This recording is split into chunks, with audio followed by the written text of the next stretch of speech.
So, yung case naman natin is distinct quadratic factors.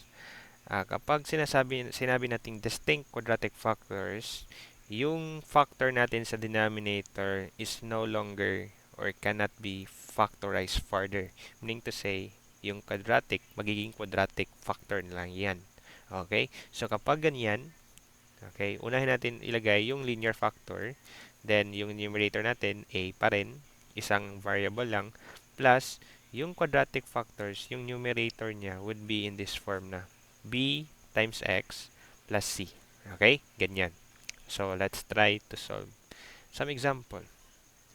Okay, so we have here x squared minus 2x minus 3. And sa denominator natin, we have x minus 1. And x squared plus 2x plus 2. So normally, yung first na gagawin natin is we will try to factor this one. But, after multiple efforts siguro, masasabi natin that this is cannot be factorized anymore. Meaning to say, we cannot really get a factor na magiging whole number yung answer natin. It could be magiging decimal or it could be an imaginary. So I don't know, no? Pero in this case, this cannot be factorized further. So therefore, we will be using the case number 3. Okay? So again, for case number 3, since we have here a linear factor, so unahin natin yung sulat dito. We have x minus 1, then plus, okay? Copy natin to, x squared plus 2x plus 2. Kapag quadratic factors, then ito bx plus c.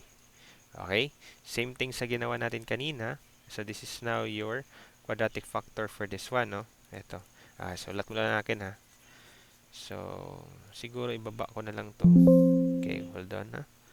Ibaba ko na lang to. Okay, dito na lang. Okay, yan.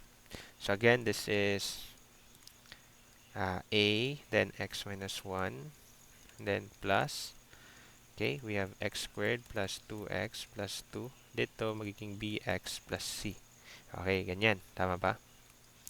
And then, same thing sa ginawa natin kanina, we will be multiplying all terms by the same, this one, exact value.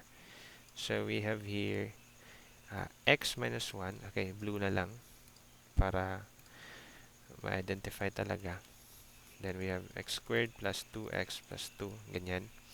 So, eto, pag i-multiply natin to this particular term, so all the denominator here, ma-eliminate lang. So, we have here x squared minus 2x minus 3. Okay? And then, equate natin this time for this one. Kapag ito i-multiply natin, this one will be cancelled. Tama ba? So, ang matira lang is, ano matira? Ito lang matira. So, that is a times x squared plus 2x plus 2. Okay? And then, plus, kapag ito naman, okay, sorry. Okay, sorry. Kapag ito naman na term, i-multiply natin here, so itong x squared plus 2x plus 2 will be just cancelled out. So, matitira is bx plus c. Okay, yan matira times this one, x minus 1. Okay, ganyan. So, let's try to simplify this further. Okay, or expand this further. So, we have here ax squared plus 2ax plus 2a. Then we have here, ito, FOIL method natin. So, bx times this one. So, that is bx squared. Ito, bx times negative 1. Negative bx. Ito, c times x, positive cx. And then we have c times negative 1, negative c. Yan. Then, next step is to what? Okay, using by coefficient method. Okay, by coefficient method, mag-start tayo sa mga highest exponent. Okay, in this case, yung highest exponent natin is x squared. So, kunin natin yung mga coefficient for this particular side of the equal sign here. Okay, yung may x squared lang is only this one. So, coefficient niya is 1. Equate natin yan sa mga may x squared dito. So, in this case, we have a plus b lang. Okay? And then, next is x raised to the power of 1. So, ano naman yung mga coefficient na may x dito? Negative 2. Equate natin yan sa mga coefficient na may x lang. Ito, 2a. Then, we have here negative b. Then, we have here positive c. Okay, yan. Then, this time, x raised to the power of 0, or this is a constant. So, ano naman yung may constant dito? Negative 3 equate to, ano yung may constant dito? We have 2a plus minus c. Okay? 2a minus c. Yan. So, as you can see, we cannot solve, okay, we cannot solve readily any of the variables. So, ang mangyari yan, so, we will be, okay, equation number 1, this one is equation number 2, and this one will be equation number 3. So, i-group natin, or mean to say, i-pair natin siya. So, let's start with, i-pair natin yung a equation number 1 with equation number 2. So, we have here a plus b equal to 1. Then, we have here 2a, unahin ko lang dito, negative c. Okay. Yeah, negative c is equal to negative 3. So, let us try to eliminate one of the variables. So, in this case, a lang yung pwede natin ma-eliminate. So, we will multiply a constant here na wherein makancel natin yung 2, ay yung a. So, that is negative 2. So, kung negative 2 yan, negative 2a plus 2a, so that is 0. Correct? Ito, negative 2b, negative 2 times b, that is negative 2b. Ito, copy lang natin yan, negative c. Negative 2 times 1, that is negative 2, minus 3, that is negative 5. So, this is our, kung pwede natin itong kunin, this is our equation number 4. So, this one will be our equation number 4. Okay? Ganyan. And then, since na-pair na natin yung 1 and 3, then let's try to pair up 2 and 3. Okay? 2 and 3. Okay, copy ko na lang to, no? 2a minus b plus c. And then we have here 2a minus c. Okay? Sorry. This one is equal to negative 2. This one is negative 3. Ito yung pair natin. So, pwede natin gawin is we will just be, okay, multiplying this by negative 1 so that itong 2a minus 2a, so mag-0 na yan. Negative v, wala naman siyang counterpart dito, so that is negative b pa rin. C, positive, minus negative c, so magiging positive 2c yan. Okay? Equal to negative 2 minus negative 3. So, itong negative 3 times negative 1, magiging positive 3. So, that is 1. Okay? So, pwede natin to i-erase. Then, we have here our equation number 5. Equation number 5.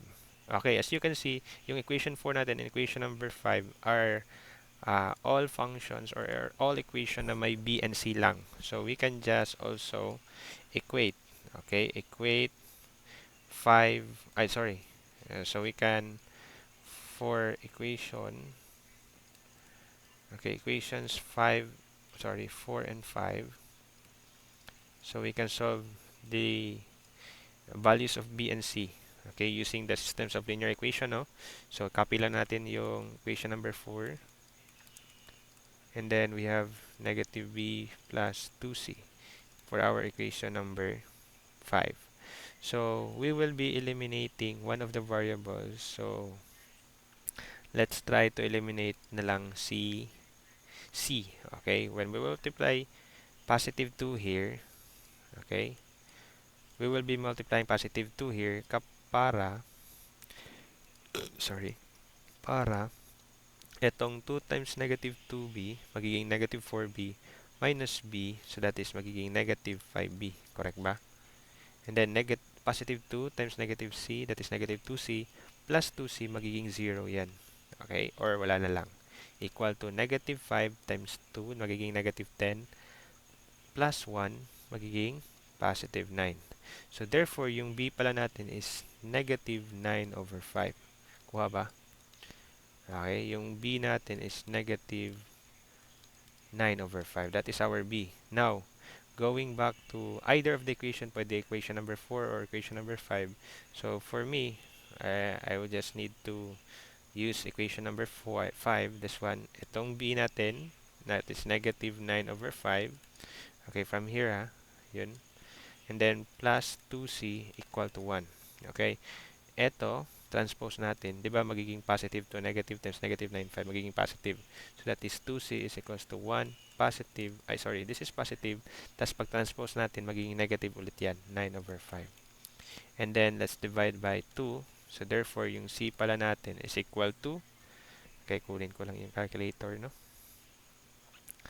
Okay, sorry, that is, okay, 1 minus, okay, 9/5, okay, divide 2. So that is negative 2/5. Okay, negative 2/5. That is for our C. Now, we now have the value of our B and C. Then, therefore, using this equation number 1, okay, that is from equation number 1, okay, equation number 1, so we have here 1 is equals to A. Kunin natin yung A, where our B is negative 9/5. Therefore, your A, transpose natin ito, papunta dito, magiging 1 plus 9/5, and that is equal to what? Okay, 1 plus 9/5, and that is 14/5. So, this is 14/5. Now, we now have the values for our A, B, and C. Okay, sorry. Let's check yung tama ba yung nakuha natin. So, I think namali ako, no? Negative 4, this one, negative b. Tama man. Ito, magiging... Okay, this is supposedly negative 9. Okay, yun yung mali ko. Negative 9. So, mangyari niyan, this is 9, positive 9/5. Magiging negative times over negative na gets 9/5. So, sorry, namali. Namali ko lang. So, that is 2 times negative 5, that is negative 10. Plus 1, negative 9 dapat. So, ito, magiging negative 9 ito. So, ito, this is 9/5 minus ito kasi negative b, or this is negative 9/5 plus 2c. So, mangyari niyan, if we transpose this one, magiging positive ito.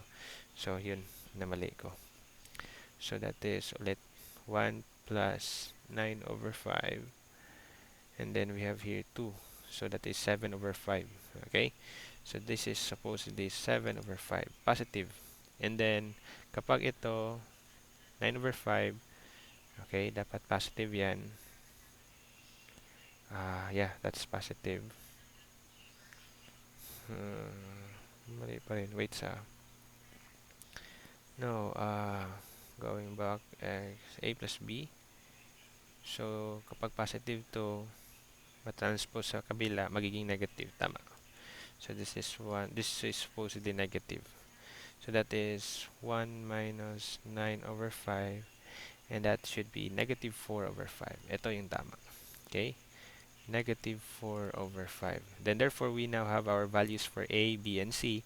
Then, we can say that the partial fraction, therefore, the partial fraction is, follow natin to, itong pattern na to.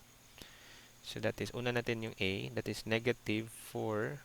Yung 5, bababa na lang natin, 5. Okay, then we have x minus 1. You copy this one. Yung b natin, plus, no? Plus 9/5. So, that is 9/5. Okay, unahin natin.